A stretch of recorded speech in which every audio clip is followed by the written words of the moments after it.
recorded live in the studios of Burton Street Mafia. This is a Red Dog Club production.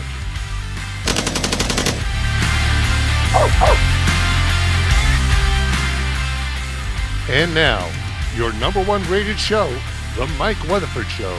Here's your host, Mike Weatherford. Hey, welcome back to the Mike Weatherford Show. I'm your host, Mike Weatherford. Tonight I've got a pretty good lineup of guests and stuff we're going to talk about tonight. We're going to talk about some cold cases, some missing persons, some unsolved murders, and we're going to talk about a lot of different things. And none other would I have on here with me tonight to talk about this kind of stuff than the one and only out of the, I would call it Wayne County area, Tennessee Valley News, Mr. Burton Staggs. Welcome to the show, Burton. Hey, man. Mike, it's great to be back. Yeah. It's wonderful to be here in Paris. I appreciate it, man. Hey, Paris. How's it going on down there in Wayne County? It's going good. I just look for any chance to get back up here. I know. There's always something to talk about. Man, there always is, yeah.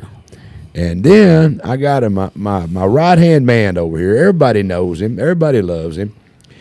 The Pepsi Mid-America's one and only Vice President of Pepsi, let's put it that way, my good friend and one of the show sponsors, Mr. Ricky Price. Welcome to the show, Ricky. Mike, I appreciate it. It's always a pleasure. Man. Always going to be a good show tonight. It is going to be. We got the infamous Burton Staggs. We got the infamous. Infamous. I like that word better. They got me looking like a mafia. Infamous. Before we get started, Sure. Ricky, Yes. give me an answer to this. I keep seeing on Facebook that if Pepsi controls Dr. Pepper and Coke controls Dr. Pepper, that you go both of y'all produce it, right? Mm-hmm. And I know it's out of Texas and all those other things it owns. Is it true that the bottles are different? That a Pepsi bottle looks different, Dr. Pepper looks different than a Coke? It does. So we have confirmed a Facebook urban There's legend. a big difference. Yeah. Yeah. To me, that's more important. I think we just have to back off back Yeah. Bert, I never thought of that, but I had seen that. Yeah. Well, I thought we got the vice president I here. think Pepsi, Ricky has been with Pepsi. I think he helped mix up the first ingredients with Pepsi. How long have you been with Pepsi? Now, be honest with me. Over 50 years. over 50 years. You know, we were running Shine back then. So Ricky put the P in Pepsi. I think he put the P in Pepsi. Oh, I appreciate that. Yeah. But the building's named after him out here. Yeah. Oh, Here in Lord. Paris. I know, but Ricky, come on, dude. It's all true. Okay. I'm not. Hey, you can't argue facts. Well, you're right, Mike. All right. But he's a good friend. He's everybody's friend.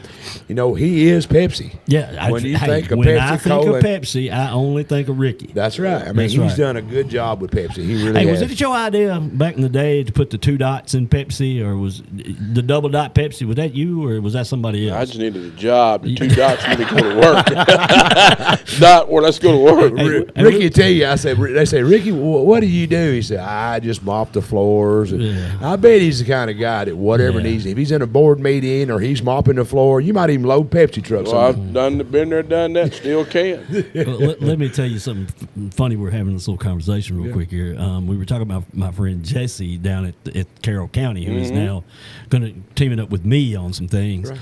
But today I said, hey, you need to come up and do the Mike Weatherford Show with me. We'll talk about how media is changing. He said, I've got a face for radio and I don't do this. I said, come on up. I said, between Ricky Price, me, and Mike, I said, we're just going to bullshit our way through it. We got a face for it. That's put right. Your face on it. Just come on here and we'll make a face. You know, the control room laughs at me and Ricky. Yeah. All the time. Now, I guess we just get comfortable. We just start talking. Me and Ricky just be Mike and Ricky, right? Yeah. That's right. And I guess they laugh at us back here. I don't care. They can probably laugh at you tonight. Oh, I think they already did about the Pepsi bottles.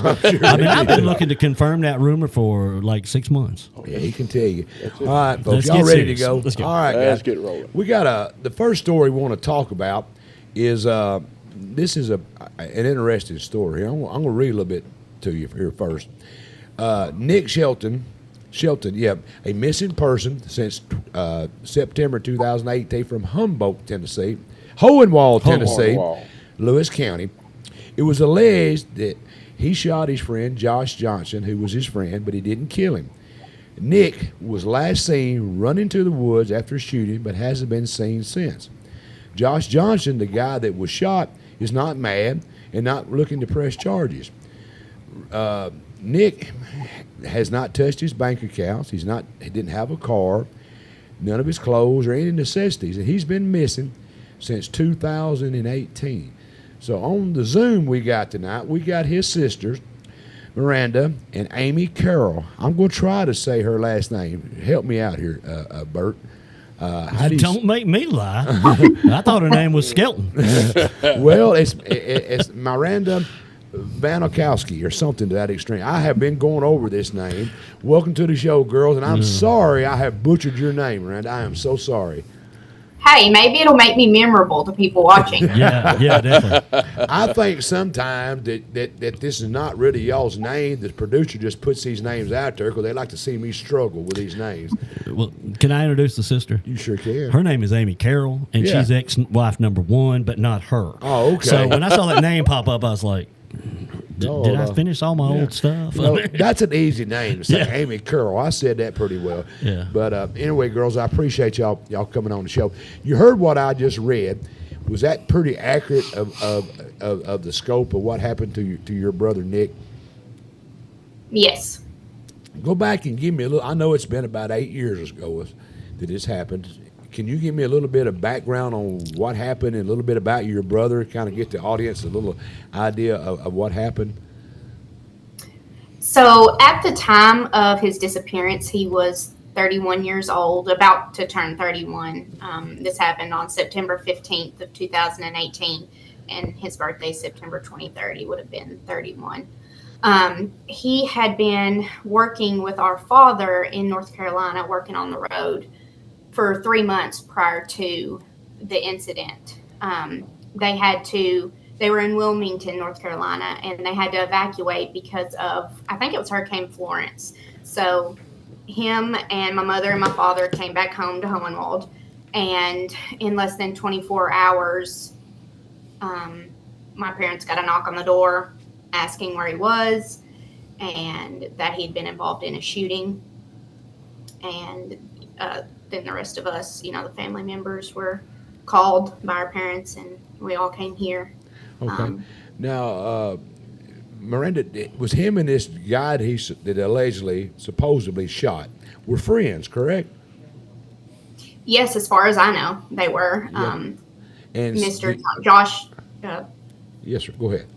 Johnson. Yeah, the man who was shot, Josh. He told we spoke to one of the chief of police's, Kip Kelsey, and Kip told us that Josh wasn't mad and he wasn't pressing any charges. Was it an accidental, or was he? Or do you know what led up to the shooting? Was there an argument? Was they mad, or did any one of y'all know what happened? No, not really. We just know what we were told, and what we were told at the time was that there was an argument over a girl, a female. That's usually a lot of them. And this is hearsay, and it was what was told to us at the time. And that Nick brought the gun with him, which we now know was incorrect, but he brought the gun with him and shot the Mr. Johnson with the gun and then fled. And like I said, sometimes details can get fuzzy over the years because it's been so long. But when we were talking with Kip, didn't he say that they were having a good time? And he did. And yes. Josh told Kip apparently that they were just having a good time. Kip is the chief of police, correct? Former chief of police. Former police chief. Okay. We're on the third chief of police in Hohenwald. I'm got you. Go ahead. Throughout this whole case, there's been 3 now. Told Kip, I guess, that he doesn't know why, but Nick supposedly shot him. They were having a good time. Was they at a party or just to get together, or do we? We think that there were 4 people, including Nick, at the house that night. Mm-hmm. That's what we were told by police. Okay. So not necessarily a party, but they would hang out there. Sure, I understand. Just get together like normal guys that age would do. My age, we still get together. Bert, what do you know about the case? It's like I said, it's been 8 years, and I didn't refresh myself today. Miranda and I talked a little bit. I remember getting a call that I probably should get to Hornwall. If I remember right, the ladies, wasn't there a helicopter looking for him? Yes, I believe it was. I believe the THP bird was in the air when I got there. Crime scene was marked. I believe I spoke with one of the investigators. They told me it'd been a shooting. The injured went to, I believe, Vanderbilt. I think it was. It's been a long time, and that they were calling Nick a fugitive at that time, and that went on for a while, and then I don't know, things started not making sense to me. Right. So I'll let them tell them more if they've got any more to add to it. So where was Mr. Johnson shot in his body? Do y'all know where he was shot at? I think it was in the head. Really? And it didn't kill him? No, but apparently it was bad enough that he was in the hospital for several months, and he had to learn to talk and walk again. That's that horrible. kind of thing. But they was friends, correct? Acquaintances. Yes. And Mr. Johnson does not want to press charges. Correct. Okay. So what did we think happened to Nick? Where did he, when he run off, he run out to some woods, I believe is what they said, that there at where the incident happened at, correct? Yes, that house that it happened at is in the middle of town, basically. So Right. there's not many woods to run into. Put that really. picture back up. I believe this is the house. Y'all got that picture in the back, Kevin? That in the right corner. Yeah, is that the house? That's it. Because I remember when I got there, the Homewall police truck was there, and she's right. I mean, there's that, but ladies, remind me if I'm wrong. It's my Homewall. McDonald's is off to your left if you're looking at it from this angle, and the sheriff's office is to the right, isn't it? Correct. Like Yeah. So he's not. a stone's throw away from the sheriff's department. Yeah. Okay. So he's Really? so he's not been seen since. That no sightings of him since he run into the behind the house there. That is. No, he didn't have a phone with him, and he didn't have A car. car or access to his money. And like Bert said, there was a chopper in the air looking for him, and the police were here at Mom and Dad within 30 minutes to an hour after the incident, and he has not been seen, or I've spoke to the sheriff's department. They have not, or the police department rather, I apologize. And they checked to see if anyone had used his social security number, if he'd applied for any jobs, or if he had filed any taxes, or any of those things, and nothing. So it's just like he just fell off the face of this earth. Yes. No, he's made no contact with the family. Now, is your mother and father still living? His mother and father too? Are they still living?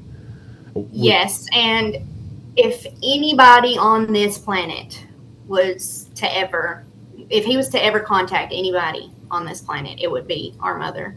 They're very close. They've always been in contact. He was living with them in North Carolina at the time of the incident. They are still living. Thank the Lord. Yeah.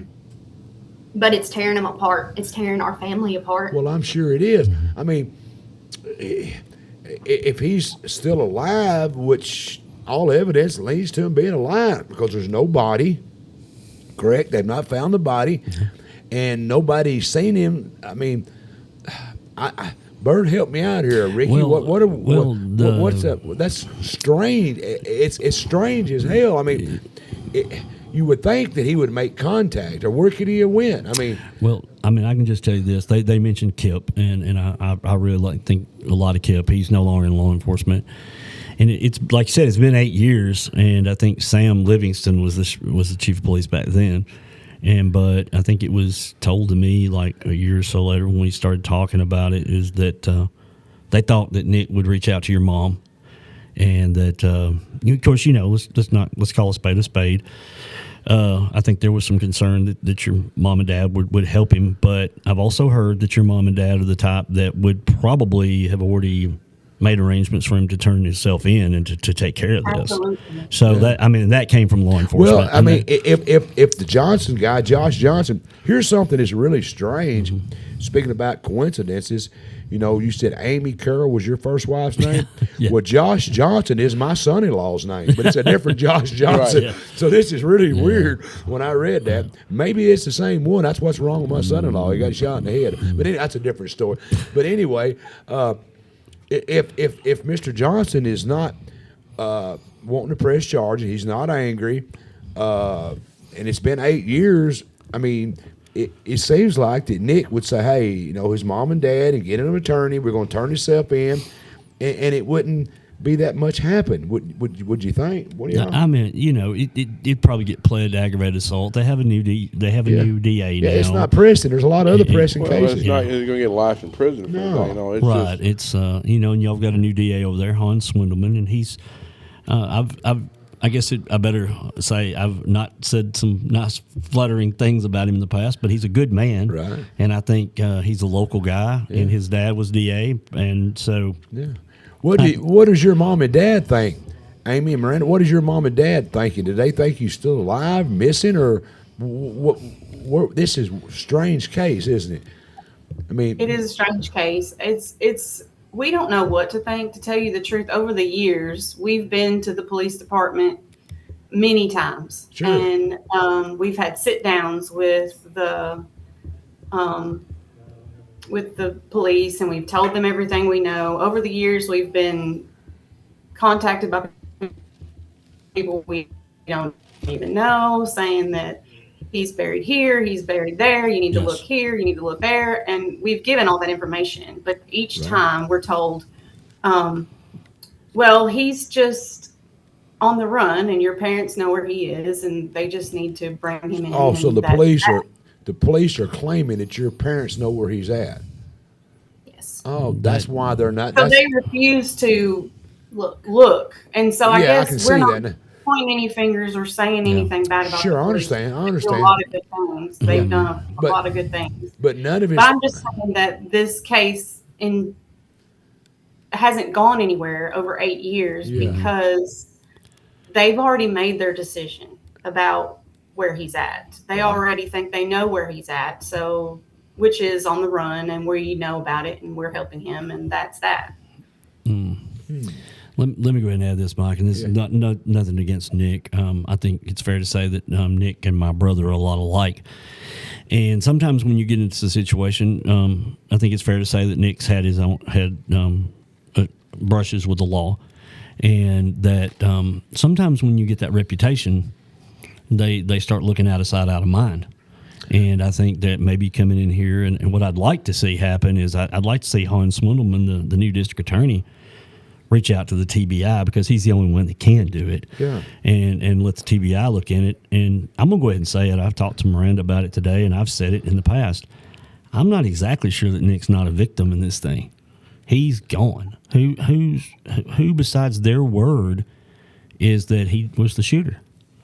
Supposedly, one of the ladies that was there that night worked at the nursing home in Hohenwald. Right. And she had a breakdown, and told all of the girls that she worked with at the nursing home that Nick was killed, that they killed him and put him in the trunk of the car until the police left. And then they hid his body somewhere it would never be found. The police were called and escorted her off of the grounds, but no police report was filed. So hold on a minute. Now, I've heard that. Yeah. And So then, there was of a course, woman there at this when it happened. She broke down and said that Nick was a victim. He was shot and killed, and they put him in a car. And then when the law left, they hauled his body away. That's what you just said. Wow. What does the police think about that scenario? They just don't believe it's true, or there's never really a sighting. It was made to me that this was not an episode of CSI, and that they don't investigate like I see on TV, and that that person no longer even had the car, so they had no way of knowing if that was true or not. wow. But it is accurate. I don't know. part of it may have been misled, but they did search a house, right, under a house and some things. I don't know. Well, that was news to me. I had not heard that either. When I posted that or broke that. Yeah. Yeah, That was the first time yeah, that came from Hornwall PD. What was it now, told me Bert? they told me that they had, and we can dispute it all day long, but they told me they had done an exhaustive search of a residence, and under the residence, went out and dug out under the residence where he was supposedly buried. So at least, and I mean, let's get back to this here now. If the part about what that girl said, it could have just be crazy. She could have just been lying. I mean, who knows? But they should investigate it. And these girls are saying they don't feel like they did. I think that's fair. Basically, what you said. I don't think they put enough effort in investigating what she said.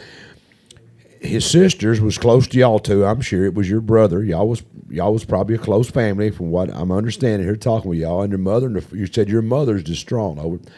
I would think if the mother and the father had something to do with hiding him, why would your mother be so tore up about this? I mean, you could see right through that if it's true about your mother and father hiding the guy. Did you not say that? The law thinks y'all are hiding him. Why would you be on this show, number one? And number two, why would your mother and father be so tore up about this if they knew where he was at? Because you said your mother earlier was having a hard time with this. Unless she's a good actor, I mean, that just don't add up to me. It don't. Where are y'all at? It has changed our family dynamic drastically. We can't have a family get together. I mean, we have them, but it's not the same. Sure, And it's not. It's aged our parents. What do they think about the claim that they're hiding them? I'm sure that irritates them. It makes them feel like that they're in the reason why that the people's not taking it serious, because the rumor is that your parents, and I'm sure they're including y'all, are hiding this guy. Well, I mean, you can hide someone, but they got to get out. Somebody's got to see them. I mean, it would be kind of hard to do in this day and time. There would be phone records, and he'd want to see your mom and dad. How old is your mother and father now? How old are they? Our mom is, oh gosh, she'll be 60 in August, and our dad is 63 or 64. Okay. I can't remember. Well, they're still young enough. They can travel. Young, that's right. They can still travel to see him. But what I'm saying is they're getting older, and if the guy comes back to Hohenwald, then he's afraid the law will see him. So your parents have to travel to see him. If y'all wanted to see him, you'd have to travel to see him. And I just don't believe you'd be on this show here. I really don't think you'd come on here and tell this story knowing darn well that he's still alive. I just can't see that happening. Can you, Ricky? I don't see it because it's, I mean, nobody's seen the body. Yeah. And nobody's seen him run. Yeah. No tracks, Yeah, So, Bert, can you? It's hard to believe that I wouldn't think the mother and the father, if they're involved in it, like the law said, how they going to keep it from these two girls? Well, I think there's that, and I think you also got to look at the fact that I do know the U.S. Marshals are involved. Right. And the U.S. Marshals, they specialize in skip tracing. Sure. And they have such technology. I can tell you this. They have such technology that when they testify in a case, they'll have a lawyer with them, and before they ask them a question, sometimes they'll clear the courtroom, they'll clear the jury out, and to say, because they don't want to give up their techniques. Sure. And I do know the U.S. Marshals have looked into this case, and it's hard to hide from the U.S. Marshals. It is. But the case I'm getting at, girls, do y'all think if he has passed on, do you think it was foul play, or do you think once he left the scene? I mean, I'm at loss from work. I've done quite a few of these. This right here is just strange to me. I mean, what does anybody else got any ideas of what may have happened? I mean, Bert or Amy or Miranda, anybody know? There's a young man right there. He's an able-bodied guy. I mean, he's a good-looking guy, just an all-American guy. He's a Vols fan, looks like, over there on the right. But, I mean, I don't see anything by the photos. He would have to contact his sisters. I mean, how can you get by without that? Go ahead. I'm sorry. Even if he didn't have to, he had 4 children, and he was crazy about those kids. Yeah. And right. he would never have just So he had children. Did he have a wife left without also? a trace. Even if you got past the idea, If he had a girlfriend. Sure, and she's not heard from him.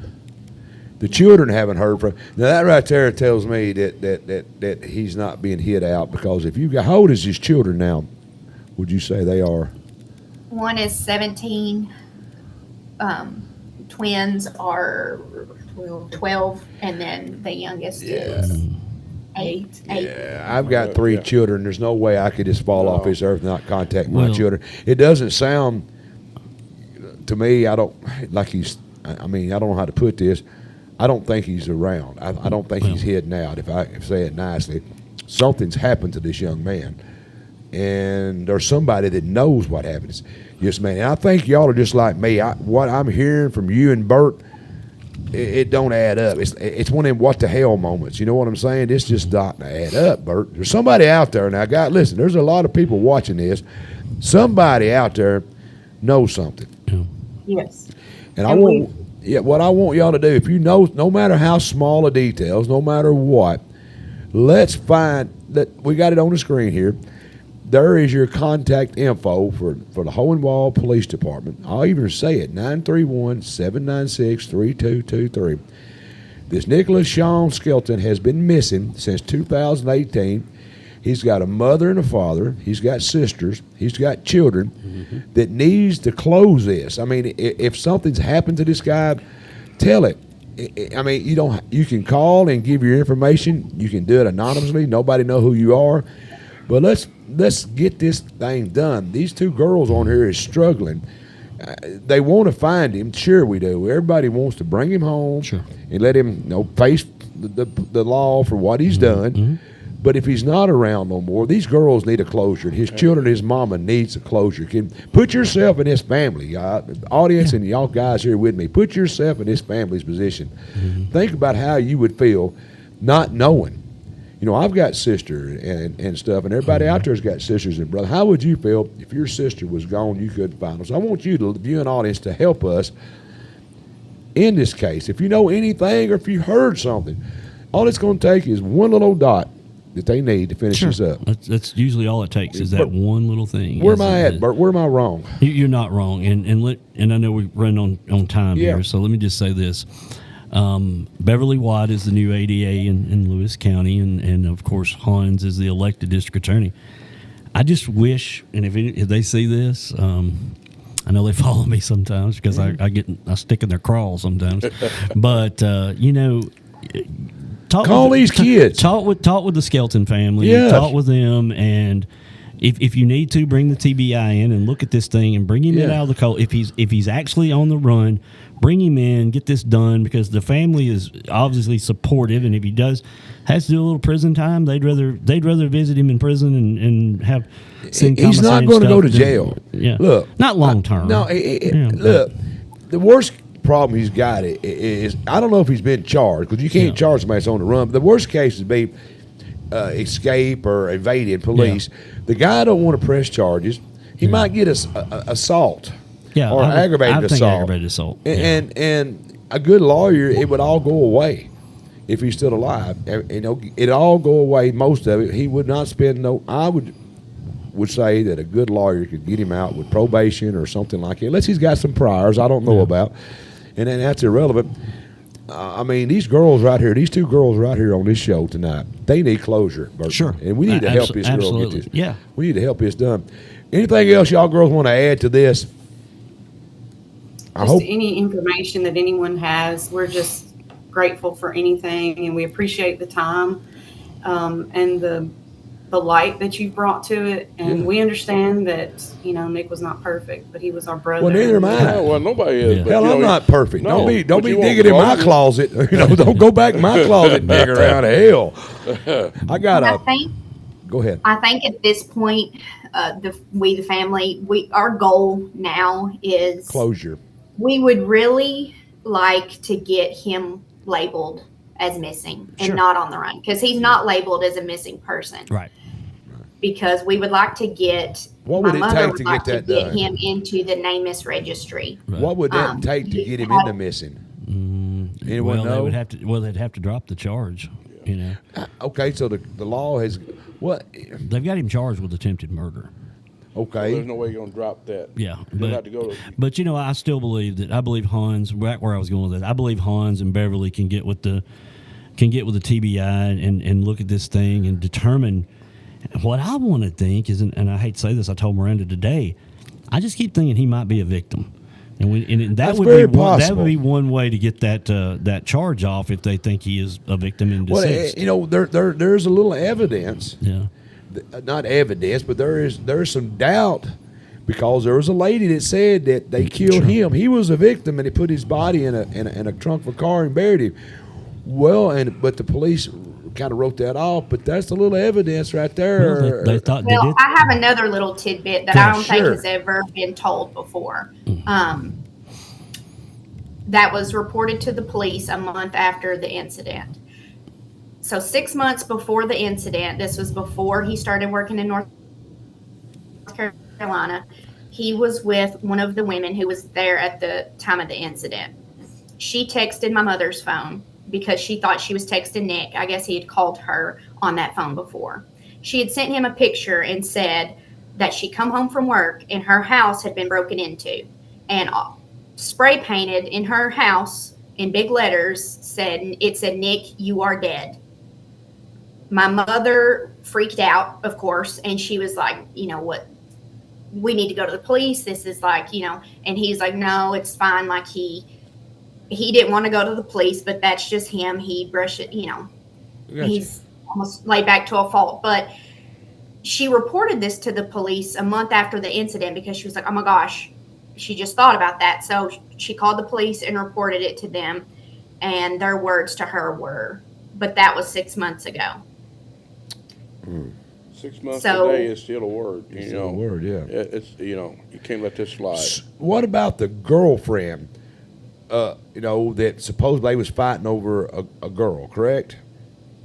Johnson and your brother had words over a girl, and he allegedly shot the guy. That's what they're alleging. That's not been. I'm not saying he was. That's what they're alleging. Okay.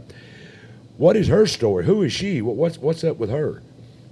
We would love to know that. I don't know that she was questioned thoroughly. I don't know anybody in that house was questioned thoroughly. I think one of the women who was dating Josh at the time was even allowed to leave and go to the hospital with him. I think they were allowed to stay in the house. We heard that someone overdosed. One of the women overdosed in that house later that same night. evening. The cops were called to the house again. So the scene was released. So Right. Now, what about this is what I didn't want to ask it, but I'm going to ask it, Bert. Good. Why the Johnson guy, y'all said seemed like a nice guy, correct? A good guy. I never met him personally. Okay. Why in the hell would he don't want to press charges? That's my question. I asked that question to the Okay. chief of police. I said, even if my friend accidentally shot me in the head, Yeah. I might be a little angry. I might have some animosity towards that Well, I'd be person. madder than hell, but go ahead. Yeah, I Yeah. would be mad. Yeah. I would probably press charges and so Sure. on and so forth. That struck me as odd. You know, it could I- be, and I'm not trying to investigate this case, nor am I trying to solve the motive here. I'm not doing all that. But I'm still going back to what that girl said that happened. Maybe that's why he's not pressing charges. He knows he don't. He knows the story. But I wouldn't think so. I would think that the cops. I still believe there's good. That the cops are good. I support it. absolutely. And I think they probably investigated it a lot better. And we are sitting here looking at stuff they looked at 8 years ago. I completely understand that. But something don't smell right to me. And I hate to put it in them terms, but something ain't right. A man can't just run off from his parents because you laid the track work that he's very close to his mom and dad. He was close to his children, and he was close to y'all two sisters. And not to contact nobody, and especially his mother. But now that he's got children, no, that don't sound right. And then that woman telling that story, why would she lie, Bert? Why would she tell that story about them shooting him and put him in trouble? What would that gain her? I don't know. I mean, Did you people hear that? I'd kind of heard. Well, I'd heard multiple versions of it. Right. So I know they've been told different things, and he's buried different places. which to me is a red flag. But you know, I know we got to wrap this one up. We're pushing time. We do. But the main thing, and I'll repeat it again, is that Beverly White, Hans Swindleman, they need to step into this. They and do. look at it and give you guys some closure. Who can Bert, you got any pull over that area, or are you outlaw? I'm kind of an outlaw with Hans, I think. Well, we need to get some people. Y'all know the Christy Carroll case, and I go pretty round and round with them about what not needs to doing happen. that right in Christy's case. Is for this family. I know they've got a lot of cases and a lot of stuff. It's more recent they're working on, and I understand all that. 'Cause I am very much like these ladies are pro police. I back the blue. But there's some answers out there. Somebody need to set these girls, this family, down and say, have a talk with them and just lay it out there. This is what we know, and this is what we don't know. Yeah.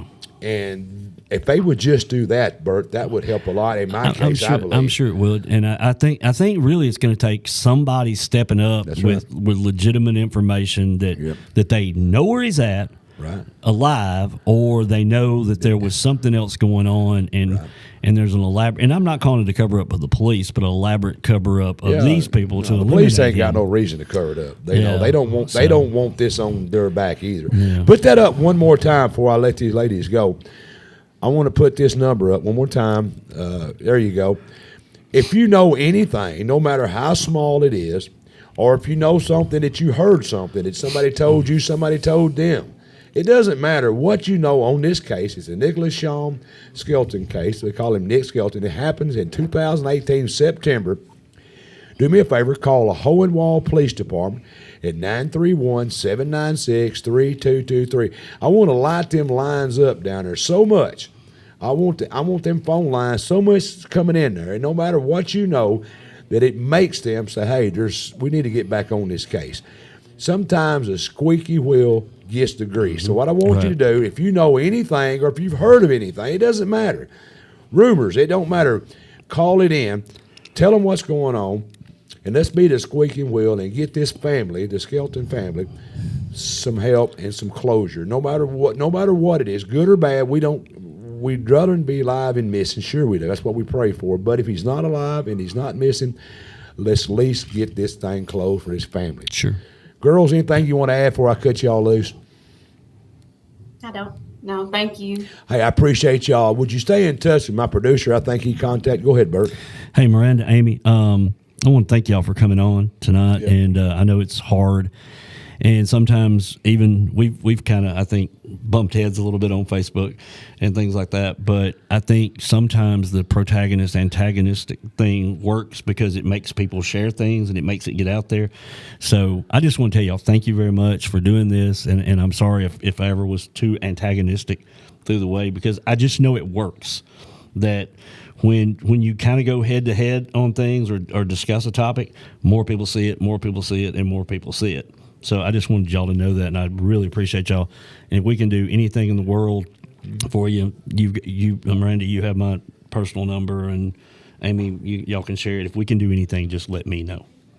I want to back that up with anything my show or me can do or Ricky can do. Yep, just bringing awareness to it, the main thing. Yeah, we just wanted to bring awareness to this. Yes. I know this is the first time you've talked about it publicly, and I hope we can help in a small way is what my goal is. But I do want them phone lines lit up in Hohenwald Police Department, because sometimes you got to squeak at the wheel. You know, I'm an auto mechanic by trade, and them squeaky wheels is the one I go look at first. You got me? So I appreciate y'all girls for tuning in. And you got my producer's number, name in the back. He called y'all. If anything I can do, if you want me to put anything out there for you, just call me. I'm here. That's what I do. Every Tuesday night, live, 7 p.m. Oh, and one last word. Make sure y'all share that down there, because up here it's going to share in West Tennessee, but I think you really need to share it down there in Middle Tennessee, and I will when I get back. Yeah, put this show out. Put it out in your area, because the more eyes that can lay on this, it's on all the podcasts. It's on all the platforms. But take it on Facebook and wherever you got, and just share the whole thing. Let's make this Hohenwald Police Department say, what in the hell is going on? That's what I want to do. Y'all agree? Yes, sir. Thank y'all, girls. If I can be in any help. Thank y'all much. Have a good evening. Right. Thank you. Well, there you go. That was a that's got a lot of cuts and turns in it. Oh, it's crazy. It does. It is. It's great. Hey, we're going to take a commercial break, but when we get back, we're going to talk about Buford Pusser, a little bit on David Swift, a little bit on Zack Adams, Christopher Brown. Christopher Mittendorf and Christina Branham. Okay, and we're going to talk a little bit about Sebastian Rogers, a little bit on that. Gotcha. So we got some updates we're going to give you, what Burton knows about it. But say it again in my ear. Shout out to Burton, my buddy right here from Tennessee River Valley News. There you go. He got. Would you get that mug shot at Burton? Yeah, look at that, Man, man. let Look at me that. tell you something. That was that's January the 20th. Biden was being sworn in. We heard there was going to be a protest, so that's me. That's Carly Gordon back there in the back at the Capitol, and the security outnumbered the protesters. There were 3. I got something for y'all guys. What we're going to do before we take a commercial break is, when the camera comes back, I've got something right here. Another pair of tickets from my friend Ricky Price to Venture River. It's 2 tickets right here. All you got to do is be the 5th caller, and you can win you a pair of Venture River tickets, courtesy of my good friend Ricky Price and Pepsi Mid-America. He steps up and shows out, and he takes care of us here on the Mike Weatherford Show. So don't go nowhere. We got some more updates coming. We're going to take a commercial break, pay the bills, and don't forget, the 5th caller can win you a pair of tickets to Venture River. We'll be right back.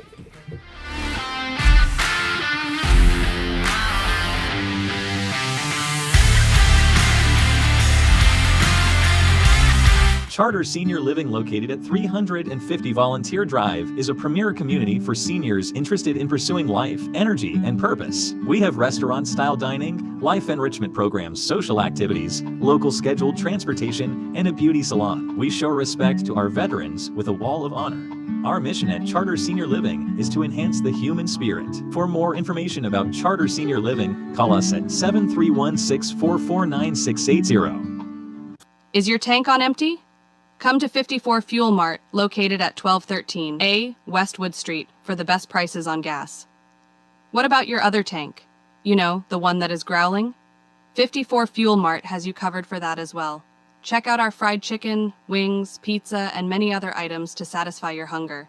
On Tuesdays and Fridays, you really need to check out the fried fish. We also have a selection of freeze-dried candies, along with an entire aisle of candy bars and other sweets.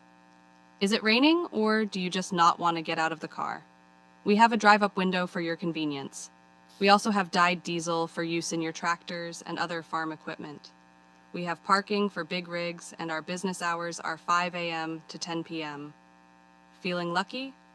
Well, do you? We have scratch-offs, and you can try your hand and the TN Lottery while you're here. 54 Fuel Mart, located at the Westwood Y, Paris. Chad Cox, PLLC, provides representation in the areas of criminal law, family law, personal injury, wills and probate law. Chad Cox serves Paris and the surrounding area. He does not believe in a one-size-fits-all approach to representing his clients. He reviews every detail of your case to ensure that you receive an assessment that is specific to the unique circumstances in your case. Chad Cox is located at 104 North Brewer Street, Paris, Tennessee. Contact us at 731-642-4446. Is this a normal sight around your house in the winter? Then when the hot summer sun comes around, is this something you see quite regularly too? If so, AccuAir is your answer. AccuAir serves all surrounding counties with top-notch HVAC techs to get you in the comfort that you deserve. Call Nathan or one of the highly skilled techs from AccuAir. AccuAir also offers BPU-approved financing for all your HVAC replacements. AccuAir is your #1 choice for all your heating and cooling.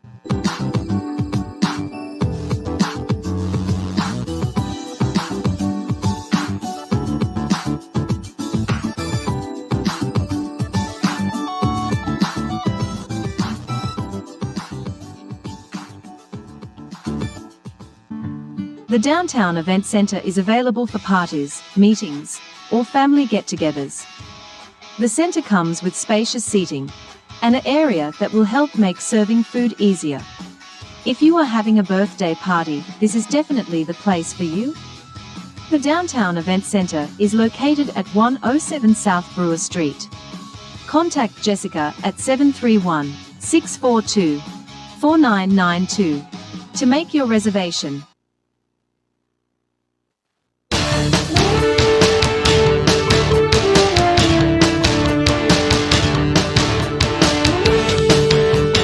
Hey everyone, this is Jeremy Buckaloo reminding you to tune in to Sportscast with Jeremy Buckaloo live every Sunday night at 7:30 here from the Brewer Street Mafia Studios.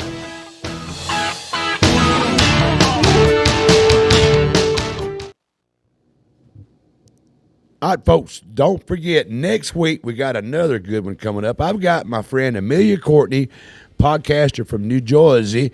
She's going to be in here. We're going to have the chilling case of disappearance of Sheila Bradford. Did helping the police lead to her vanishing? Was it did somebody do it to hurt her? Is that the prize of justice? It's been 33 years, no trace. Her daughter's still searching. I'm going to have her daughter live in the studio. Christy Bradford's going to be live in the studio giving us the whole story, what led up to this missing person case that seems like it could be a murder case. She's been missing for 33 years. Christy Bradford's going to be live in the studio. Amelia Courtney from New Jersey is going to be here. She's going to be telling us, helping us through this. It's going to be a great show. It happened over here, I think, in Camden area, over in Benton County. You don't want to miss this case. It's a very interesting, got a lot of twists and a lot of turns. It's a small-town mystery with deep roots and a dangerous connection. You don't want to miss this show. It's going to be live right here on the Mike Weber Show next week, June the 10th. It's 7 p.m. So tune in and catch up to this. And don't forget, my good friend, Sportscast Live with Jeremy Buckaloo. Do me a favor before I go any further. Go find Sportscast Live with Jeremy Buckaloo on Facebook. Click that follow button. He's simulcasted on the Mike Weatherford Show. He's slowly going to be on his own platform. He's going to be on Spotify. He's going to be the same place as I am, but it takes a while to get all that done. So be sure, go over to Sportscast Live with Jeremy Buckaloo. He has outstanding shows about all the sports going on across this country. Next week, he's got from Bethel to the big leagues. He's got Dr. Josh Greer. He's going to be live in here with Jeremy this coming Sunday at 7:30 p.m. talking about everything volunteers, Wildcats, and Cumberland University. You don't want to miss this show. It's coming up Sunday, 7:30, live on Sportscast with Jeremy Buckaloo. And don't forget, now this right here, all right, folks, I don't know. I wonder if this is really a name. He says it is a name that they do. They throw me these damn curveballs and want me, an old country boy from West Parish, pronounce these names. I'm going to give it my best shot. Wanjero Noia. She is a Ph.D., and she's going to be refuting historical lies. She said exposing abolitionists and the Yankee invaders' hypocrisies. That's going to be coming up live next week, Monday, June the 9th at 7 p.m. on my brother's show, the Tennessee Informer. That is a great show. Matter of fact, I'm thinking very seriously about having this lady come on here and talk with me, because if I want to find out what it's all about. Look, we don't have to believe these people that come on and do shows like this show right here and some of the shows I have like that, but I like to hear what they got to say. So tune in Monday, June the 9th at 7 p.m. and listen to this show right here and see about exposing the hypocrisy and the lies we've been told about the Civil War. That's going to be a great show. And it's a doubleheader. And also, we've got Colton Maccabee. He was wrongly imprisoned at the January 6th. From officer to inmate, he's going to voice from the inside. He's going to tell you the whole story about the January 6th, what happened, the truth about all these people that supposedly broke into the White House and all up in there and done all that crap. But Colton Maccabee is going to be live on the Tennessee Informer. He was an officer, the police officer, and he went to inmate. Tune in to find out all about this the same night. That's Monday, June the 9th at 8:30. It's going to be a great show. You don't want to miss it. And don't forget, coming up Thursday night, live right here at the downtown Puryear, Tennessee, June the 5th, Episode 3 of Junior Staggs and Friends Live. John Langford and Jason Ray will be in, and you don't want to miss it. Free admission. Just bring you a chair. It's going to be on the pavilion there in downtown Puryear. If it rains, it's going to be moving the convention center. So don't forget, June, what is that? June the 5th, 7 p.m. downtown Puryear, man. It's going to be perfect night for this. Go down there, show up and show out, and listen to some great music with these special guests, John Langford and Jason Ray, singer-songwriters that's probably written some of the songs that you're here on the news, here on the radio all the time. Coming up Thursday, June the 5th, 7 p.m. Don't forget, we got a fundraiser coming up for Oakland Volunteer Fire Department, June the 12th through the 14th. Here it is put on by the next slide, please. I don't know exactly what this is called, the Brazil 1 Heritage Summit. Now, I talked to the sheriff, and he said this is a legit deal coming up. On day one, June the 12th, it's behind the front line. This is going to be a meet and greet at the Crown Center down here in downtown Paris. It starts from 4 to 7:30 p.m. Then they're going to have that's going to be a community outreach, and they're going to be talking to the policemen. They're going to be talking to the first responders, the fire department. It's going to be a meet and greet and let you information about all of that's coming up. Day 2 is June the 13th. It's going to be a youth, I can't read that word, workshop. It's going to be from 11:30. Yeah, I know. He gave me the paperwork, but I don't know where it went. Hold on. Anyway, from 11:30 till 3 p.m. located Crown Center. That's coming up June the 13th. That'll be from 11:30 a.m. to 3 p.m. Then on to day 3, June the 14th, at the community. I think that's going to be at the out here at the Hampton Inn. I believe it's going to be the public community resources. It's just a great fundraiser. I'll have more information about this coming up because next week I'll get more information of it. I got emails and stuff. My producer's been going through all of this. It's a great deal. I talked to the sheriff. Yeah, Dana posted all the information about this. Hey, it's going to be a great time. They're going to be raising money for the Oakland Fire Department. That's the one they picked. It's Rizlan One, a Heritage Foundation, is a great organization. They're based out of Dallas, Texas, and they go around and helping these places. They decided to help Oakland Volunteer Fire Department this year. And they are a great, great organization. And they're going to help Oakland raise some money. They're going to also honor our first responders, our sheriff's department, and all that stuff's going to happen. So June the 12th through the 14th, there'll be a lot more going on about this. You don't want to miss it. Coming up downtown Paris, June the 12th through the 14th. Don't forget, we're simulcasting live on both Facebook and YouTube, all the platforms. We got it. We're everywhere. You know, I'm going to be like one of them faces that, yeah, guys, everywhere you look, you're going to see it. Like it or not, it's going on. Or go to myparistv.com to find out more about all the great shows that we got over at My Parish TV, which is the Mike Weatherford Show. All of them is run under the Brewer Street Mafia Kill Media. It's a great deal. We had a lot of fun, and we want to be your go-to place for all the things you want to know about. But I do believe, Ricky, we've got a winner on the line. Have we got winner chicken dinner? Have we got someone on the line? Yes, you do. Who am I speaking with?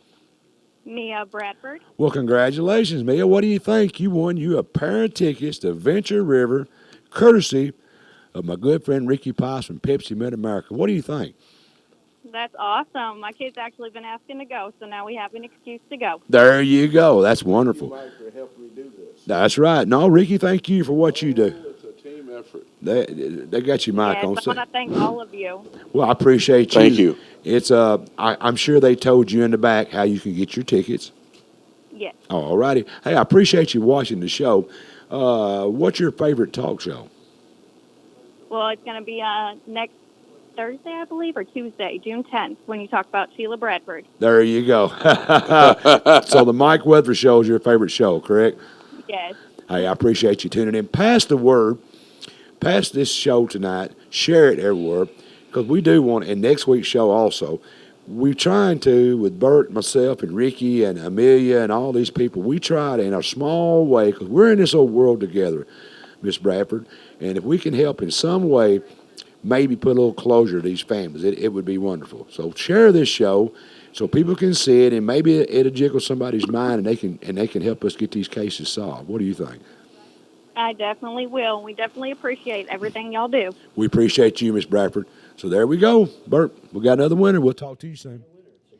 Winner, chicken dinner. Winner, Don't care chicken her dinner. kids, man. That's what you want to hear. That's what I want to hear. absolutely. That's what you want to hear for the kids. That's all about. It's all about it. Ricky, I mean, Okay. Here we go. Let's do a speed round. Buford Pusser, where we at on that on his wife's body? Let's just go ahead and say this. There's a lot of people who are like, okay, the DA has said he had this for a long time, and he was going to do it in March, and now it's become April, and now it's become June. What it boils down to, and it's the shortest version, and people don't want to accept the truth. I believe it's 25th. Mark Davidson's office has the case. The TBI has turned it over to them, and to make the decision how they're going to go forward with it. Could be presented to a grand jury. It could be do a letter of closure. It could be anything. One thing General Davidson always wants to remind people: this is not the Buford Pusser case. This is the Pauline Pusser case. And the short version is that they have a lot of pressing cases that are today. They have the murder of Johnny Harbin. They've got another couple cases that are going to be more pressing that stuff. are going to be pressing, that someone can be prosecuted. What was they looking for when they exhumed Pauline's body? Well, I mean, it's a lot of people point are they looking at Buford, or are they looking at Kirksey Nix? I mean, it could be either or. You could say it could be either one. What would they be looking for on a 50-year-old Zoom body? There is a precedent, and I'm not saying that they're going after Buford. I got you. But there is a precedent in Tennessee where the TBI presented a case to the grand jury in East Tennessee about a deceased serial killer killing, I believe she was a nurse in East Tennessee. And the grand juries did a statement that basically said if he were alive, we would recommend charges.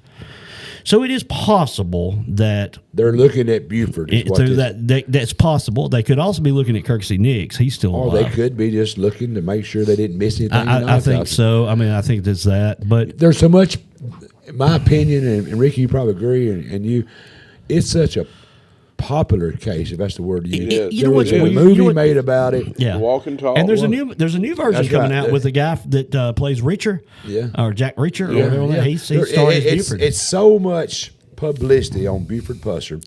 Both sides. You got the anti that Buford was a crook. He was a bigger crook than what he was after. Then you got the ones that thinks he's God, and that's going to happen. I mean, who do you believe? It's according to who you want to believe. But people understand that Pauline died from gunshots. She died from a gunshot. At least one. And at least one gunshot killed her. And I've heard the rumor they think that Buford did it. And then I'm hearing they dug her body up to prove it. Well, I don't know what they're looking for. Yeah. But I'm sure the autopsies in the 60s was nowhere near as good as autopsies in 2025. And they exhumed the body. This is Mike talking, I would think. There was no autopsy done. And that is a problem. When they got to look at the file, they realized there was no autopsy done. So that might be what they're trying to figure, to say, and it could be as simple as they looked at it and said, we did an autopsy, it's inconclusive, we can't do anything, we're going to close this case. There's people reading into this, yes. And that happens. That's just human nature. I've read into it, but I try to leave an open mind because I've not heard them say that they're looking to try to they're trying to throw it on Buford. I've not heard that. I heard people say that. But will we ever know what really happened? This autopsy is probably not going to tell you no difference. It's probably not. Now, there's modern technology of looking at the blood splatter on the pictures. Hey, they dug really deep, because I can definitely tell you that TBI agents came to McNairy County, went to the archives, got to looking, trying to find where the car went, the VIN number, try to trace it. They did their homework on this. And I'm just going to say it this way. I've made friends with a lot of people in McNairy County. But I was down at a place called Jim's Fish and Steaks down in wonderful Chihuahua, Tennessee. It's in a post office. I can remember where you go. There's eating involved. Well, he's looking it up. I am, but that's where you learn. What's going on? And there was an older lady in there that probably appeared to be about 70, 75. Now, understand, this has been 50, 60 years. Yeah, it has. So there are very few people left. And I asked her, what do you think about this Buford Pusser stuff? And she said, I wish y'all quit talking about Buford Pusser and Mary Winkler. McNairy County is better than that. and to me, there's a guy named Mike Elam out there that's really dug deep into this. Yeah, I've seen him. And he does I don't agree with what he does. And mainly what I don't agree with what he does is he's kind of went after some people that were just on the fringe or friends of Buford and made accusations against them and their character. You know, I get ridiculed myself for having both sides of a story on my show. You know, the moon landing. Yeah. Just said, I had a guy say we didn't go to the moon. I got people say, why do you believe it? I said, that doesn't make I believe it. If I let somebody on the show that says we didn't go to the moon, that was a hoax. Yeah. Does that mean I believe it? No, my job as a host is to bring to you the other side. And let you make Moving a on decision. quick. David Swift, where's he at on that? He got found innocent. He's kind of done. He is done in Tennessee. Tennessee will never prosecute him. He is down in Alabama. He has made bond. He has, I believe he has an ankle monitor on. Right. I look for that case to either plead to a misdemeanor or dismissed altogether down in Alabama, and it'll be over. There was the man, what's the man's name that runs the McDonald's, I think it was? I'd rather not talk about him. Okay. We tried to get him. He's got my name on lawsuits. Well, I know, but I tried to get him to come on the show. Because the man's been accused of some horrible stuff. And he's got the right to defend himself. I'll be 100%. I asked him about it. He said he wanted to talk to his legal team. Yeah. And I think he should step out and tell everybody all these accusations about him. Yeah, I mean, I would want to. Freaking bullshit. That's what I'd want to do. Did I don't say know that the clear story. enough? You said Right. it. You said it, but I don't know. I don't know. Bullshit. But I'm just saying that I know that my control room has reached out to him because his name comes up every time I turn around, and it's unfair that he ain't got a way that he can push back. But anyway, he's welcome. And did I say the accusations against that man? There is no proof, absolutely whatsoever, and it's. I don't even know the accusation. I just know what I read. And his family. Did I tell you? Did I say it's absolute bullshit? Yeah, you said that. Yep. Okay. But what I want to do is just For the third time on the count. That means it's true. It's all true. I'm saying, I want to be a place he can tell his Sure, side of the story. I agree. I believe in that. I believe in everybody's side has the right to be heard. Moving on, Zack Adams. Zack Adams, where I have to, Holly Bobo. I have to walk a little closer on this because I'm under subpoena on it. Okay. And so I'm sequestered. But I can tell you the case is moving along. This is a case of it's called a. It's been on TV. Yeah, it was on TV. I wasn't allowed to watch it. I'm going to tell you what's kind of funny about this. I was the guy pushing the buttons to make it happen, but I went with no screen and no audio. As long as I could see it on the screen, and I had some friends around the courthouse watching it for me, it's because I wasn't allowed to hear it. It's because I'm going to testify. Where they at? We are currently in recess till about the late fall. We're probably looking at November, December, What the or hell? February. What is he trying to do? What? If you wait that long, I mean, it Yeah. ain't two ways two people keep a secret. One going to be dead. Well, that's true. What this boils down to is the defense is arguing that there's new evidence they want to introduce that he's innocent. That they have a real alibi because they're saying that there was a truck containing them at an ATM in Parsons while the statement was being made that Autry said the other. The state. I read this in brief, so I'm not going against my subpoena. That's the Holly Bobo case. That's the Holly Bobo case. Yeah, right. That's what Zack Adams, the Holly Bobo case. I've got pictures of the truck, and I can't make hide the hair of it. How are you supposed to know who's in it? Right. And so that's what the state's probably saying. And the other part is, and this is public record, so I can talk about public record. They're saying that Jennifer Thompson, who was his attorney, was ineffective as counsel. So what you're saying was on TV, so it's public record. Yeah, it's public record, so I can tell you those things. I'm not supposed to talk about the specifics of it. You don't have to. But I ask you this question. Sure. Opinion-wise, what's it going to end up? Judge Bradbury is a very good judge. Mm-hmm. I think that, from what I understand, I think it's hard because one thing the Supreme Court said to introduce new evidence. It's hard in an appeal to introduce new evidence, especially if you had it and chose not to use it. Mm-hmm. And I can't say a lot about that. But then there is also the fact that, okay, I'm talking about not when this happened, the conviction. I'm talking about what's I know, but I'm going to tell you why I think it Okay. can't be overturned. Because one of the main things that the jury has told me, at least 3 members of the jury told me, is they took it very serious that Zach told people that I did it, or things like, if you keep talking, you're going to end up a hole next to her. I believe there were about a dozen of those. So I think it's going to be hard. It ain't looking good for the home team. And now, here's the sad part about this. We're in 2025, right? Yeah. We're 7 years, I guess, 7 years post, something like that. So I think I won't live to see the end of it. No, it'll be on. It'll be on forever. Yeah, and that's where I don't like appeals. And listen, everybody, our country and our republic depends on a fair trial. I think he just unplugged himself. There. I just unplugged myself. It depends on I don't know where you plug to. I don't know where you're at, Bert. Well, he's talking. He'll find. He can hear, but he just can't. I mean, he can talk, but he can't hear. But this guy's had enough chances. It's over. It's over. He's had enough chances. I mean, he's let it go. Be done with it. Well, the Court of Appeals will end up looking at this many, many times, and we'll see how it goes. Moving on, Christopher. Christopher Mittendorfer and Miss Branham. Today, a few weeks ago, actually during Bobo, I had a discussion with some people, and the point is that Christopher and Miss Branham never got. They never told what happened to them. They disappeared in Savannah. Nobody ever knew what happened, and we talked about. And I've had the case file for 4 or 5 years. I don't know how long. It's been a while, and it's laid on the shelf all these times. And I ran into some people in Savannah and said, "Hey, it never was done right." And so I put out a thing last week, maybe 10 days ago, and this morning it's had 2.2 million views. Now, let me tell you what's weird. About the time I got to where Zack Adams was at when we started covering Holly Bobo, I looked down and saw a message from the TVI. And I pulled over, and they today said the case is closed, that it wasn't prosecuted because the main suspect is deceased, and that they briefed the family at the time as to what they believed happened to Christopher and Miss Branham, and that basically the case is closed, and they wish the family wish them well. Well, yeah, their condolences. Yeah. But over the course of the next week or two, I plan to do a full story. May do it here, may do it at home.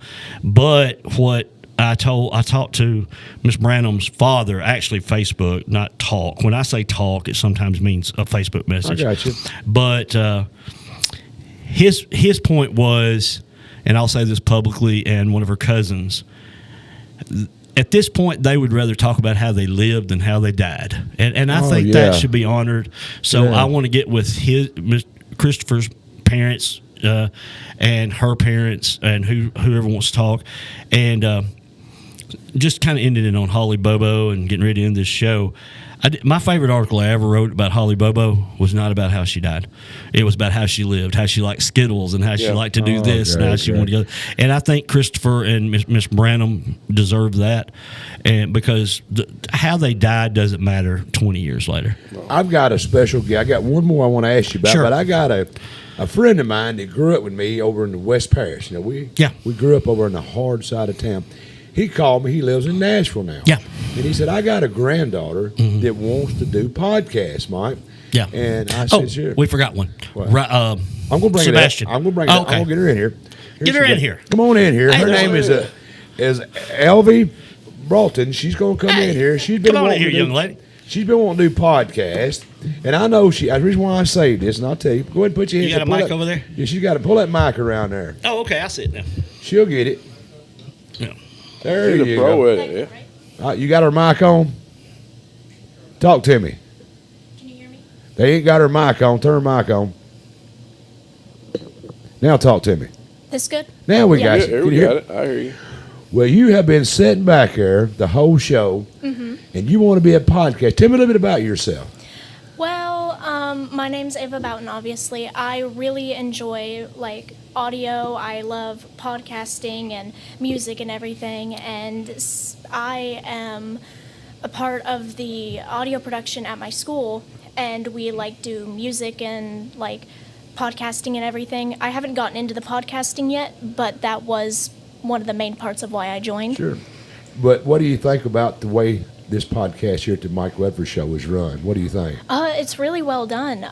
Back there, they were communicating and everything, and a lot more to it, ain't it? Mm-hmm. Definitely. So, are you kind of lucky that your grandfather and me are friends? Yep. Definitely. He has a lot of connections that will really help me. He's Ronnie King, for all the viewers locally. Ronnie King. Him and I go back a long way. We go back, 50 years ago. Yeah, when her great-grandmother That's right. had King Stop. That's right. That's exactly. There was Ronnie, there was Dickie, and there's Steve. Steve and Dickie are gone now, and Ronnie's. And he called me one day. He said, Mike, I got a granddaughter that wants to be a podcast. What do you think about me letting her come in and sitting through one of your shows? I said, well, I'd be proud to let someone come in here. So you got the full reign. What do you think? Tell me. I really like it. This actually makes me want to be a podcaster more. Can you do my job? I would kind of hope so. Honestly, I would like to be the face of a podcasting place like you are. It's the easy part. The hard part, you seen it in the back. Them guys work back there. It's a team effort. People don't realize what goes on in the control room. You go back to school in Nashville. I think what school do you go to? McGavick High School. All right, Yep. You can tell them in there that you say how a podcast is run. It's a lot more to it. Everybody thinks you just sit in front of a little laptop, but there's a lot more to it than that. Oh yeah. I'm going to finish up the show, and I want your input on this. You remember Sebastian Rogers? You remember that case, that guy in Nashville? In Nashville. Yes, sir. Okay. Yeah. Tell me what happened, Bert. Where's it at on that case? Well, he's still missing. And there's all kinds of searches, and there's all kinds of things been going on. There's a lot of, there's a lot of banter in these podcasts because it's profitable to banter. Yeah. And or to be a protagonist and an antagonist. Yeah. But so you saying it's all about the Benjamins? I won't argue that. Go ahead. Just bought me a nice Versace case today. I understand. but the newest update is the FBI redid the flyer today. There's nothing new in it. I think they just wanted to give it a fresh look, put it back out there. Have they still got Dog, the bounty hunter, on the case? I don't know. Has that dude ever caught anybody that's not on an island? I don't know. That's right. Well, I mean, how far can you run on a freaking island? You're right. Far. Now, I do know. You're kind of stuck there unless somebody comes to like, get you. I'm chasing a dude. Oh, he's on the island. No, let's run him to the beach. He's caught. They have a private investigator firm that I'm familiar with up here in Nashville. Tell me in my ear, Dana, tell Kevin what the name of that group is up here in Nashville. I forget. He'll tell me in my ear in a minute. They're a private investigator out of Nashville. Yeah. Still Watch investigator. Still Watch is working with it. Yeah, they're working with it, and they're pretty good. They are. They don't just get people on the island. Yeah. So, are you familiar with this case? Not very familiar, but I remember the name. Yeah. Right. Well, the case was done a few weeks ago here. Yeah. You had that. You had that, Amelia. Yeah. Yeah. We did that case. We had that case. We did do that case. Now, I want to point out something. Sure. Is, I do a lot of trial analysis, and I do a lot of these things. Yeah. This young lady's from Nashville. There you go. 40 miles from Hendersonville. Yeah, maybe I it's think that. Not Sumner County, not Hendersonville. Yeah, whatever. But she's vaguely familiar with it. Yeah. People think that everybody is tuned into everything they're tuned into. It's very tribal. It is. They think, oh, I know all about it, so everybody knows all about it. No, the vast majority of people don't focus on this. They doesn't. But you can when the cases get national. Everybody hears. Yeah. They hear the name. They don't know about it, but they hear the story. They know the name. And that's why I asked you. That's why I saved that last one. Yeah. Because I knew I was out of her hometown, and the girl had heard about it. Yeah. Right. Now, this guy right here has over 1 million followers. Dang, good job. Yeah, so he might be the guy. A lot of people follow him, all right. Follow him. A lot of them chasing his ass. I think that's it. That's more likely. Did you hear the word subpoena? You heard the word he used, subpoena? I'm subpoena. Yeah, you know what? We might ought to change that word from followers to chasers. That might be fitting you. But, hey, the chasers pay better. And Burton's a good friend of mine, and Ricky. They might argue, did you come to the right place to get some information on the podcast? I don't know. Y'all can tell her. Yeah. I think it's you have a very professional podcast. Your setup is second to none. Right. I mean, your setup is what any podcaster could only dream of. Well, I appreciate that. Let me give you the best example. I won't disclose what Mike's working on, but he is like a hound dog today. Yep. With his nose to ground on a certain case. Yep. I'm working on stuff. Yeah. And I'm going to give you a little advice as a podcast. This is one podcaster to a future podcaster. It's not easy. It's easy to sit up here and talk. Yeah. But it ain't easy. People think it is, but when you get here, it's a lot to it. You got to have a good support team behind you. You got to have good friends like I have on my left and my right here. But it's a lot of work. I believe it's behind. I have to do so much homework. I have to find this stuff. Luckily, I've got Burton and Ricky here that throws it to me. And then I have to get my nose to the grindstone. I got him stalking right now. Oh, yeah, and you have to work at it. And you have to have thick skin. Mm-hmm. Because if you're going to do it, and what I think is the correct way, is let everybody have their opinion. Yeah. What we've gotten to in this country nowadays, and I think Bert and Ricky both will agree to me, hon, is if they want to get on one side of the line and argue everybody on the other side. Well, Mike says, I grew up in an era where everybody had their opinion and everybody got to speak their opinion. I catch hell for that sometimes. Why do you let that guy talk? He's lying. Well, so be it. Mm-hmm. But I'd be glad to work with you.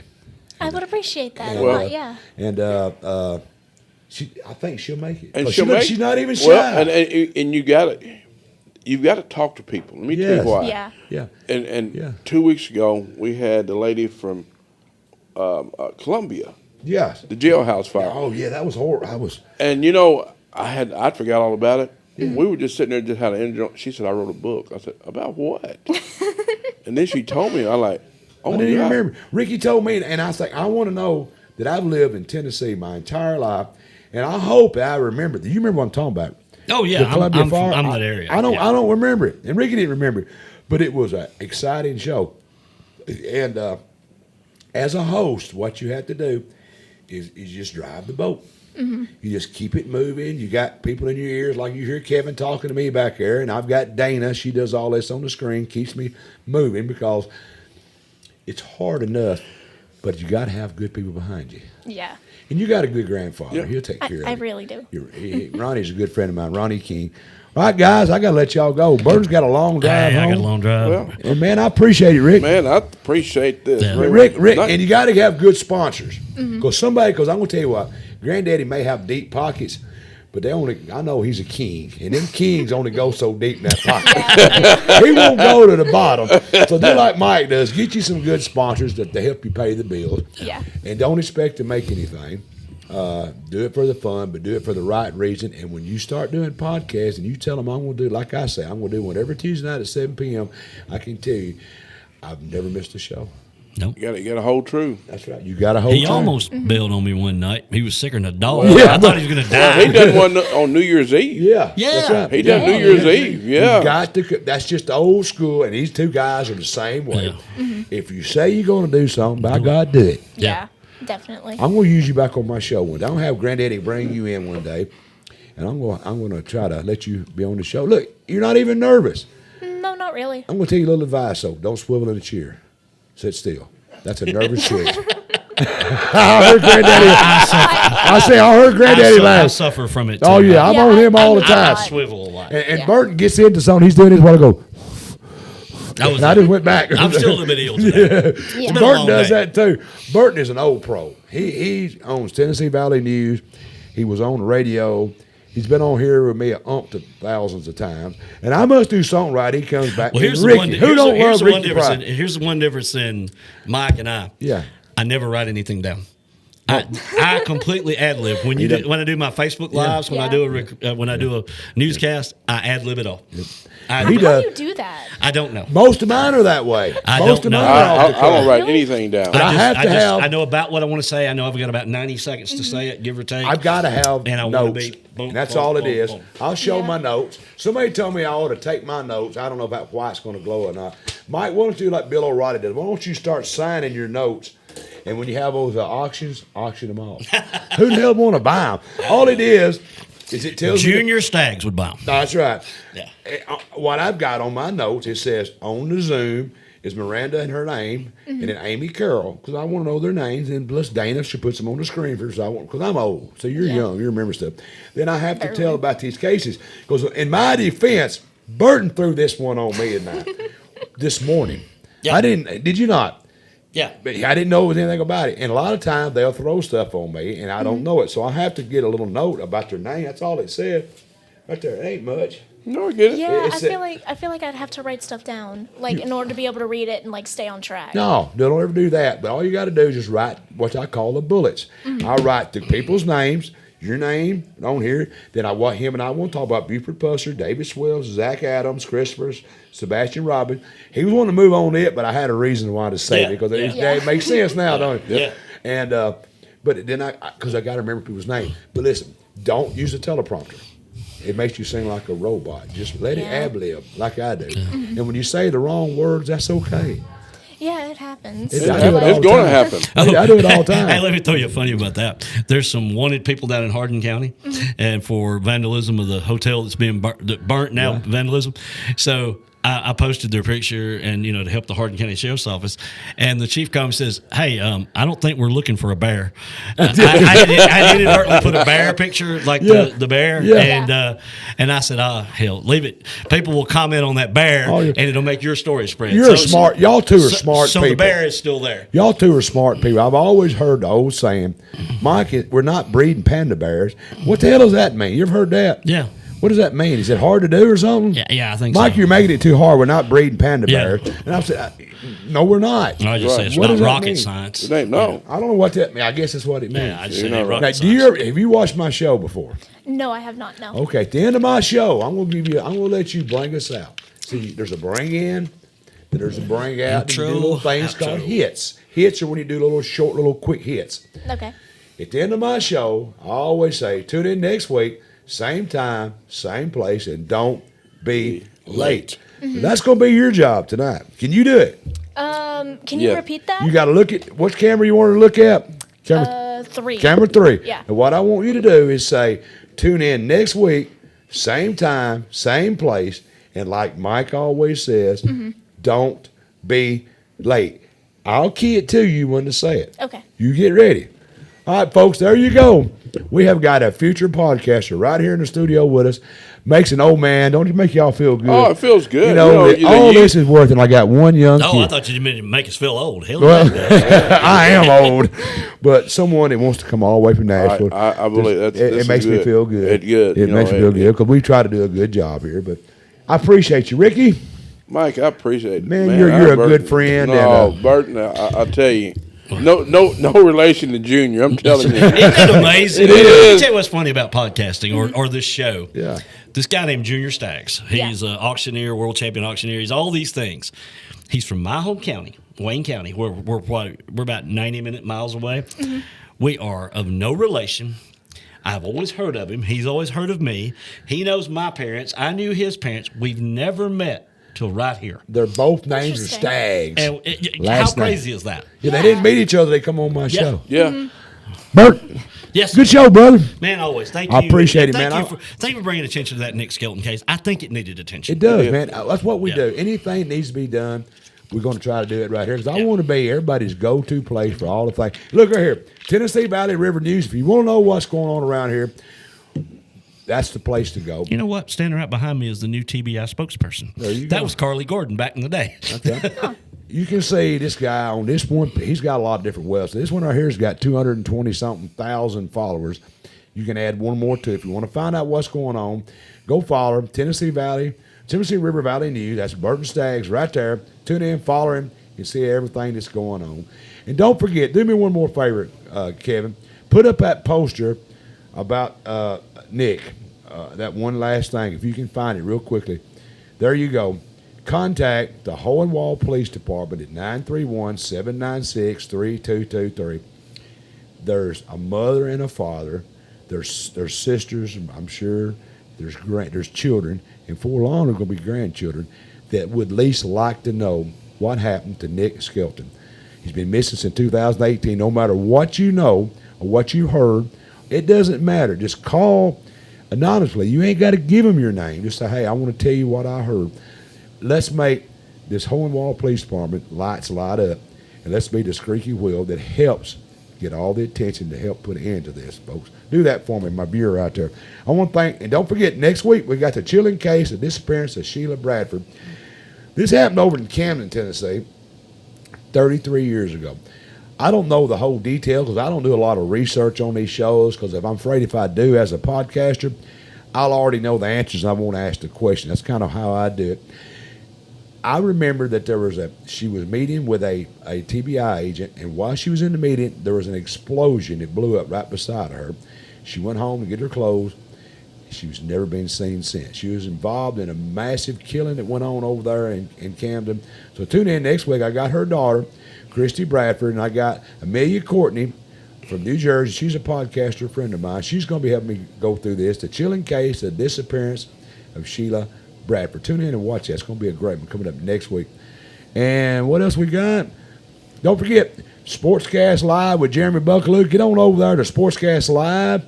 Follow him, because he's still bootlegging on the Mike Weatherford Show, but he's slowly weaning himself off. He's going on his own. good. He's doing a good show, Sportscast Live with Jeremy Buckaloo. Find him on Facebook. Find him on YouTube. Find him on Spotify. Share him, follow him, like him, do all the stuff he's supposed to do. Because when he leaves the Mike Weatherford Show, he'll be on his own platform. Who's he got next week? Back up one more frame if you could. Dr. Josh Greer will be live next Sunday at 7:30 p.m. live on Sportscast with Jeremy Buckaloo. Don't forget it. It's going to be a great one. And don't forget, help me out here, girl. What is that girl's name right there? Come on. Wanjiro Naira? There you go. That's who's going to be in here on the Tennessee Informed with Dave Vance. It's coming up Monday, June the 9th at 7 p.m. Central. She's going to be exposed into abolitionist and the Yankee invaders' hypocrisy. Tune in and watch that show and find out what's going on. It's a doubleheader show. Also at 8 p.m., 8:30 p.m., he's got Colton McAbee.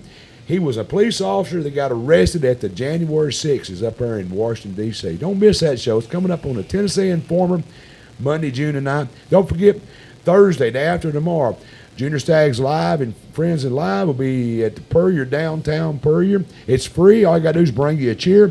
He's got singer-songwriter John Langford and Jason Ray will be there. It's going to be at 7 p.m., downtown Puryear. Don't miss it. It's going to be fun. Bring you a chair. Don't forget the Oakland Volunteer Fire Department's got a fundraiser coming up June the 12th to the 14th. There'll be more information for it next week. I've got something here you told me to read, but I didn't have time to read it all. It's going to be they're going to be honoring the first responders, the policemen. They're going to raise money for the Oakland Fire Department. And there's going to be a youth deal going on, so you don't want to miss it. Coming up June the 12th, 13th, and 14th. So pay attention. There's going to be a lot more information about that. And I want to thank my guys in the back. Without my crew, I couldn't do what I do, which is sit up here and maybe I look pretty. I don't know, but I just said it anyway. Well, that's don't need comment. I want to thank Kevin Keel, Scott Norwood, Billy Busey, and Dana Allen. Without them in the back, I couldn't do what I do, which is sit here and bring to you and be your go-to place for all the things we all know about. And I want to congratulate Miss Bradford. She won a pair of tickets to Venture River. That was really cool. It's brought to you by our friends Pepsi Mid-America, Ricky Price. Got a pair of tickets to Venture River. Hey, warm weather's here. It's going to be 90 this week. Pay attention to Mike Weather Show. Ricky's always got something great to give away. And summer fun. That's right. Summer fun's coming up. And I want to thank my viewers. Hey, without you, do me a favor. I'm always promoting everybody else. Do me a favor. Promote me. Go out there and tell your family, tell your friends to, hey, go over there and push a little button that says follow Mike. I want to get to 270,000 followers like my buddy Burton Staggs had. And it takes you to do it. So you get on there and follow me and get your friends to follow me, because that lets me know and my sponsors know that you like what I'm doing. So have your friends and your family. Follow us on Facebook. Follow us on YouTube. Follow us on Spotify. Follow wherever we're at. Hell if I know where we're at. We're everywhere. But follow us and let my sponsors know.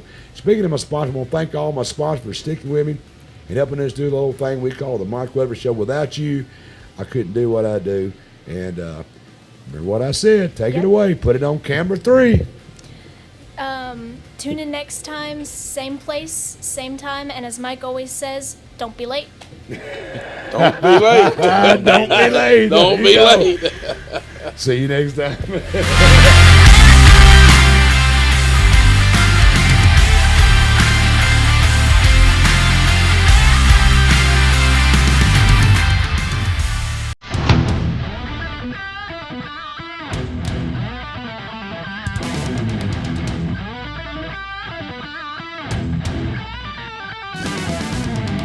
The Mike Weather Show is recorded live in the Burr Street Mafia Studios, downtown Paris.